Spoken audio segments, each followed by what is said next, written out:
Oi, gente! Hoje vamos falar um pouco da DTM articular.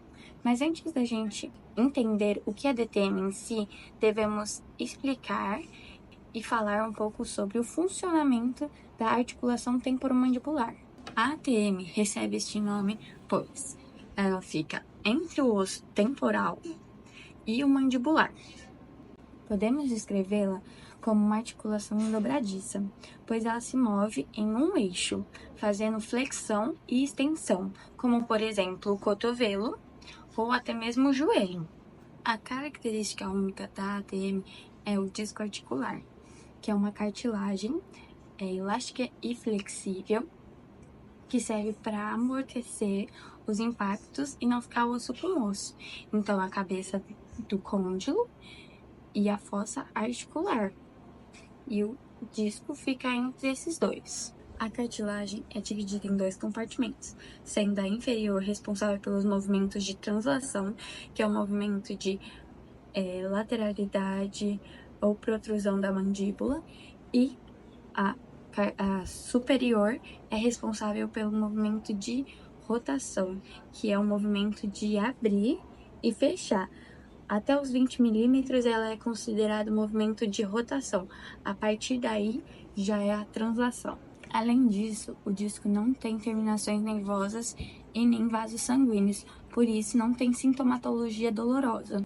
Logo, um dos principais problemas do disco articular é exatamente o deslocamento dele. Geralmente, ele vai para anterior. Na maioria dos casos, ele é deslocado anteriormente, causando o contato ósseo e muitas vezes problemas relacionados a isso. A DTM articular é um tipo de disfunção que afeta a articulação temporomandibular, a qual liga a mandíbula ao crânio. E diferente da DTM muscular, a articular ocorre dentro do disco articular, podendo ser o disco deslocado, algum processo inflamatório, artrose ou até mesmo travamento. As causas são bem variadas. Podemos citar trauma na região, bruxismo, má oclusão, estresse e até mesmo a mania de apertar e ranger os dentes, o que acaba sobrecarregando a ATM e gerando a disfunção. Em relação aos sintomas, podemos descrever os estalos ao abrir e fechar a boca, dor na região da articulação, limitação de movimento, desvio da mandíbula ou a sensação de que a boca está travando. Já o diagnóstico começa com uma boa conversa com o paciente e um exame clínico bem detalhado. Assim, nós, cirurgiões dentistas, devemos observar os movimentos, ouvir os ruídos e ver se existe dor na região da TM. E, se necessário, entramos com os exames de imagem, como a ressonância magnética, que é o nosso padrão ouro.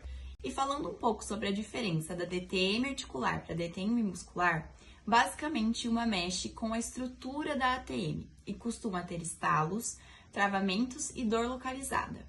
Já a muscular envolve os músculos na mastigação e geralmente causa uma dor mais difusa, sem estalos e sem travamento. Em relação ao tratamento inicial, o que a gente deve fazer? Nos casos de DTM articular, a gente realiza um tratamento bem conservador, o qual visa evitar a sobrecarga na articulação. Então, sendo assim, entramos com compressas, medicações como o uso de analgésicos e anti-inflamatórios, fisioterapias, exercícios orientados e, se necessário, o uso de plaquinhas miorrelaxantes. Fora isso, é super importante orientar o paciente sobre os seus hábitos parafuncionais, que o mesmo deve evitar, como mascar chiclete, morder caneta e tentar sempre controlar o estresse. Hoje vamos falar sobre o diagnóstico da disfunção temporomandibular articular, também conhecido como DTM articular. Esse processo diagnóstico é multidimensional e envolve diversas etapas que se complementam para uma avaliação precisa do paciente. Primeiro, anamnese. A primeira etapa é a anamnese, onde colhemos informações essenciais sobre o histórico do paciente. Investigamos sintomas como dor na ATM, presença de estalos ou crepitações, limitação ou desvio da abertura bucal, além de episódios prévios de trauma ou bruxismo. Também é importante observar a duração e frequência desses sintomas. 2. Exame clínico. O exame clínico envolve a palpação da ATM, sendo comum o relato de dor à palpação anterior ao trago. Avaliamos também os sons articulares durante a movimentação mandibular. Observamos se a alimentação da abertura bucal, geralmente abaixo de 40 milímetros. desvios mandibulares com ou sem correção e sinais de hipermobilidade, como subluxação ou luxação. 3. Exames complementares. Quando necessário, utilizamos exames de imagem para confirmação diagnóstica. A ressonância magnética é indicada para avaliação do disco articular e tecidos moles, enquanto a tomografia computadorizada permite a visualização de estruturas ósseas, como deformidades e erosões. O ultrassom pode ser útil em alguns casos, especialmente para uma avaliação dinâmica da articulação. 4. Critérios diagnósticos. Para padronizar o diagnóstico, utilizamos os critérios diagnósticos para DTM. Eles são divididos em 2 eixos. O eixo 1, que aborda aspectos físicos, e o eixo 2, voltado para fatores psicossociais. Esse protocolo é validado e amplamente utilizado na prática clínica. Classificação das DTMs articulares. As DTMs articulares são classificadas principalmente em 2 grandes grupos. Desordens discais, que podem ser com redução, acompanhadas de estalo ou sem redução, com travamento da mandíbula. Condições degenerativas, como osteoartrite e osteoartrose, que envolvem desgaste das estruturas articulares. Entre os sintomas mais comuns estão os sons articulares, que podem ser percebidos como estalos, cliques ou até um som de crepitação quando a pessoa abre ou fecha a boca. Esses ruídos geralmente indicam um deslocamento do disco articular ou algum tipo de desgaste na articulação. Em muitos casos, estes sons vêm acompanhados de dor, principalmente ao mastigar. Além disso, é comum haver limitação na abertura da boca, ou até um desvio no movimento mandibular. E apesar de menos frequentes, também podem aparecer sintomas como dores de cabeça, zumbidos ou aquela sensação de ouvido tampado, o que pode até confundir com outros problemas de saúde. Para concluir, conhecer bem esses sinais e sintomas é essencial. Isso permite que a intervenção ocorra de forma precoce, o que ajuda a reduzir o desconforto e restabelecer a função normal da articulação temporomandibular, melhorando muito a qualidade de vida do paciente. As causas da DTM articular têm a origem multifatorial, podendo ser físicas, emocionais e comportamentais. Entender a importância e a diferença desses fatores é essencial para um diagnóstico correto e para o tratamento mais justo e individualizado, e levando em consideração que cada paciente é um paciente.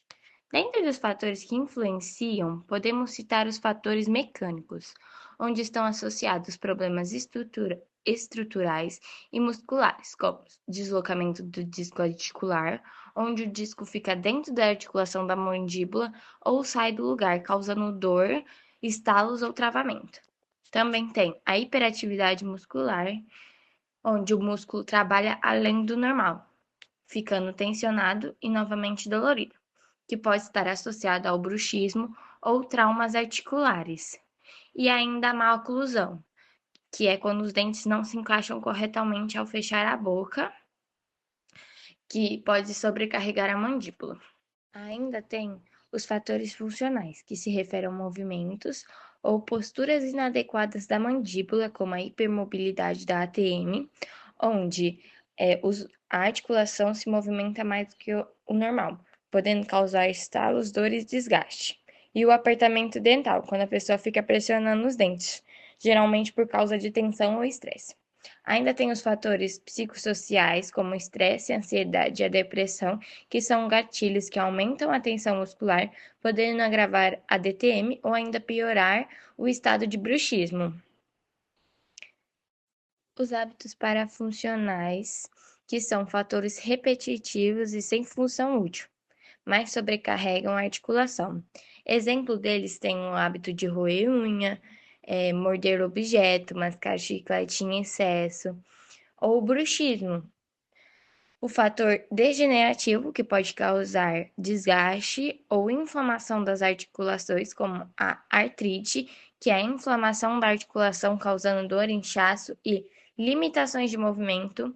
A artrose, que é o desgaste da articulação ao longo do tempo, levando a dor e rigidez e doenças autoimunes. Agora venho falar sobre a classificação da DTM articular, que envolve alterações na articulação temporomandibular, aquela responsável pelos movimentos da mandíbula. Existem diferentes tipos de disfunções articulares. Um deles é o deslocamento do disco com redução, onde o disco se move, mas retorna à posição normal. Nesses casos, é comum ouvir um estalido ao abrir a boca. Já no deslocamento do disco sem redução com limitação de abertura, o disco permanece fora do lugar, dificultando a abertura de boca. Também há o deslocamento do disco sem redução e sem limitação de abertura. Aqui o disco está deslocado, mas sem impactar tanto a abertura. Já a subluxação é quando há um desencaixe parcial causando instabilidade na articulação. E por fim, temos as doenças articulares degenerativas, que envolvem desgastes e alterações na TM, podendo causar dor e disfunção.